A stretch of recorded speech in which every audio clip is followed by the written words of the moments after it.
রমাজানে এই কয়েকটা কাজ বেশি বেশি করার চেষ্টা করেন।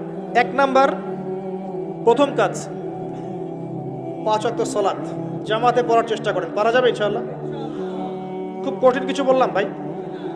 তার আগে একটা কাজ বলি, তারও আগে সেহরি করতে উঠেছেন, এমনভাবে খাবেন না যেটা এটা আপনার জীবনের শেষ খাওয়া। এমনভাবে খাবেন না আল্লাহর ওয়াস্তে।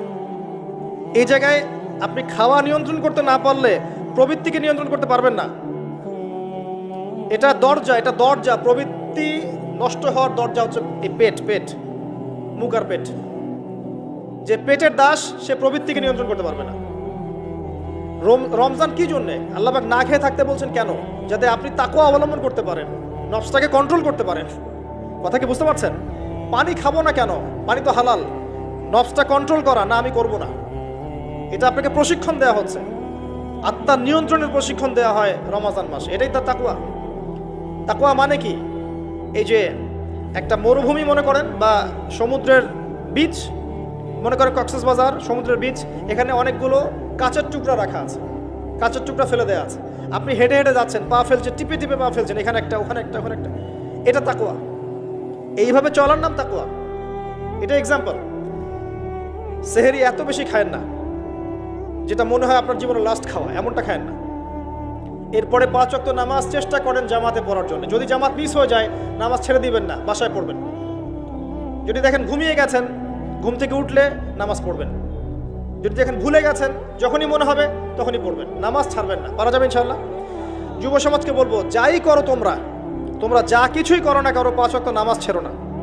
5 ওয়াক্ত নামাজ তোমাদেরকে যে কোনো পাপ থেকে ফিরিয়ে নিয়ে আসবে ইনশাআল্লাহ। এই যুবকদের মাঝে অনেক যুবক আছে এখনো বসে এই পৃথিবীতে, যাদের মধ্য থেকে আল্লাহ পাক দিনের বড় বড় খাদেম বের করবেন ইনশাআল্লাহ। কাদেরকে বের করবেন? যাদের অন্তরে আল্লাহ পাক স্বচ্ছতা দেখবেন, পবিত্রতা দেখবেন, এদেরকে বের করবেন। এমন অনেক মানুষ ছিল যারা মিউজিক করতো, ছেড়ে দিয়ে ইসলামের খেদমত করছে। এমন অনেক মানুষ ছিল যারা জেনা করেছে, পরে ফিরে এসে আল্লাহর দিনে দায়ী হয়েছে। এমন অনেক মানুষ আছে যারা বড় বড় কবিরা গুনাহ করেছে, পরে তওবা করে ফিরে এসে আল্লাহর দিনের খেদমত করছে, আছে না? এই মানুষগুলোকে আল্লাহ পাক হেদায়েত দিলেন কেন? উত্তর, তাদের কলবটা ছিল পরিচ্ছন্ন, সৎ অন্তর ছিল, আল্লাহর ভয় ছিল মনের মধ্যে। আল্লাহর ভয় থাকে, ফিরে আসবে ইনশাআল্লাহ। আমরা দোয়া করি আল্লাহ পাক তাদেরকে ফিরিয়ে দেখ, আমিন। শুধু তাই নয়, এখন ইসলামের যারা প্রকাশ্য শত্রু, তাদের মধ্য থেকেও আল্লাহ পাক ওমর এবং হামজা রাদিয়াল্লাহু আনহুর মতো মানুষ বের করতে পারেন। জানেন, ওমর রাদিয়াল্লাহু আনহু তরবারি নিয়ে বের হয়ে যাননি, তাকে আল্লাহ পাক দ্বিতীয় খলিফা বানাননি। তার মনটা ছিল পরিচ্ছন্ন, আল্লাহ পাক কবুল করেছেন। 5 ওয়াক্ত সালাত পড়ার চেষ্টা করেন জামায়াতের সাথে, আল্লাহ পাক তৌফিক দান করুন। একইভাবে ইফতার যখন করবেন, তখন এমনভাবে খাবেন না এটা শেষ খাওয়া। গোগ্রাসে খাবেন না, 10টা 20টা 30টা আইটেম করার দরকার নাই। যতটুকু হলে আপনার ইবাদত করার শক্তি চলে আসে, এনাফ। আর বেশি বেশি হাইজেনিক খাবার খাবেন। বাইরের খাবার ভাজা পোড়া বেশি খেতে যায় না, অসুস্থ হয়ে যাবেন। আমরা ইফতারে কিন্তু একদম বিরিয়ানি, পোলাও, কোরমা কত কি খাওয়া শুরু করি। সিম্পল খাবার খাওয়া শুরু করেন, সিম্পল খাবার খান, হোমমেড ফুড খান, বাইরের ম্যানুফ্যাকচার্ড ফুড খান না, আপনি সুস্থ থাকবেন ইনশাআল্লাহ। কারণ ইফতারের পরে আসে আপনার তারাবি। তার ইফতার অল্প হালকা করেন। রমজান মাসে টার্গেট করেন যে আমি কোরআন অন্তত একটা খতম দিব। পারা যাবে? 30 দিন 30 পারা, 1 পারা করে পড়া যাবে? যারা কোরআন পড়া জানি না, এই যে 1 মাস সময় আছে, 1 মাসের মধ্যে শিখে ফেলবেন। প্রমিস করেন, পারবেন? হাত উঁচু করেন, কথা দেন যে রমজান মাস আসার আগেই কোরআন তেলাওয়াত শিখে নেব ইনশাআল্লাহ। বায়াত করালাম কিন্তু, আপনারা সবাই আমার মুরিদ। বসেন, হাদিয়াও দিবেন যেহেতু মুরিদ হয়েছেন। এখন হাদিয়া হচ্ছে দোয়া। কি দিবেন? দোয়া। রমজান মাসে 1 পারা করে প্রতিদিন 30 দিন 30 পারা পড়া যাবে ইনশাআল্লাহ। যারা হাফেজে কোরআন আছি তারা কোরআনটাকে হেফজ চর্চা করবো এই মাসে, এবং তারাবির নামাজ পড়াবো। তারাবির নামাজে এমন মানুষকে ইমাম রাখবেন যার তেলাওয়াতটা প্রচণ্ড বিশুদ্ধ এবং সুললিত, শুনলেই মন কেড়ে ফেলে, এমন মানুষকে তেলাওয়াত করতে দিবেন তারাবির নামাজে। দেখবেন নামাজে মনোযোগ বাড়তে থাকবে ইনশাআল্লাহ। এটাকে এনজয় করবেন, তারাবিকে এনজয় করবেন। ওই 3G 4G স্পিডে নামাজ পড়তে যায় না, রিল্যাক্সে নামাজ পড়বেন, রিল্যাক্সে। আর আমরা তো একটা ঝগড়ায় অভ্যস্ত, 8 রাকাত না 20 রাকাত। এই রমজানে আল্লাহর রাস্তায় ঝগড়া করতে যায় না। আপনি নামাজের কোয়ালিটি বাড়ায় দেন। যদি 8 রাকাতও পড়েন, নামাজটাকে লম্বা করে পড়েন নবীর মতো, পারা যাবে?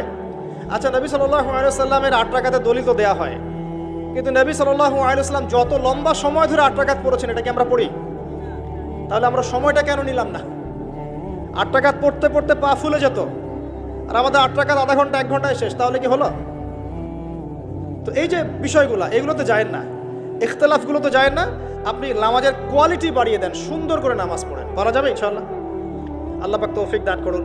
যদি পসিবল হয় রমজানে উমরা করতে পারেন, এতে আপনি আরো সুন্দর করে ইবাদত করার একটা পরিবেশ পাবেন।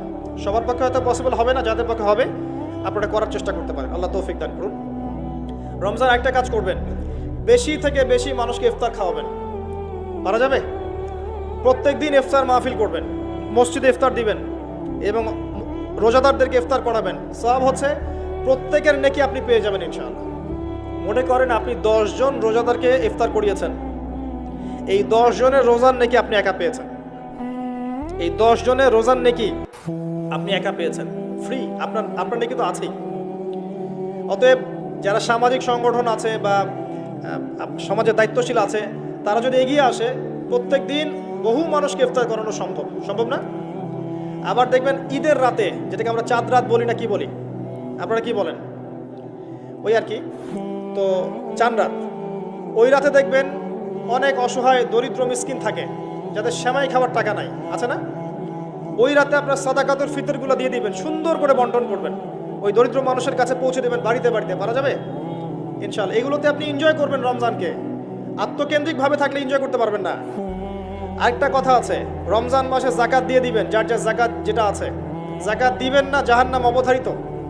যে সালাত পরে জাকাত দেয় না কাফের, সালাত পরে কিন্তু জাকাত দেয় না, এটা কুফরি। আবু বকর সিদ্দিক রাদিয়াল্লাহু তাআলা আনহু যাকাত অস্বীকারীদের এগেইনস্টে যুদ্ধ করেছিলেন। যাকাতটা কিন্তু নফল কিছু নয়, ফরজ। নিসাব পরিমাণ সম্পদ হয়েছে, যাকাত দিতেই হবে। আর আমি অনেকদিন বলেছি, ইসলামিক ইকোনমিক্সের বেইজই হচ্ছে যাকাত। ইসলামিক ইকোনমিক্সের ভিত্তি হচ্ছে যাকাত এবং ব্যবসা। ধনীর সম্পদে গরিবের হক। বাংলাদেশে এমনও মানুষ আছে যার একজনের যাকাত দিয়ে 100 পরিবার চলা সম্ভব।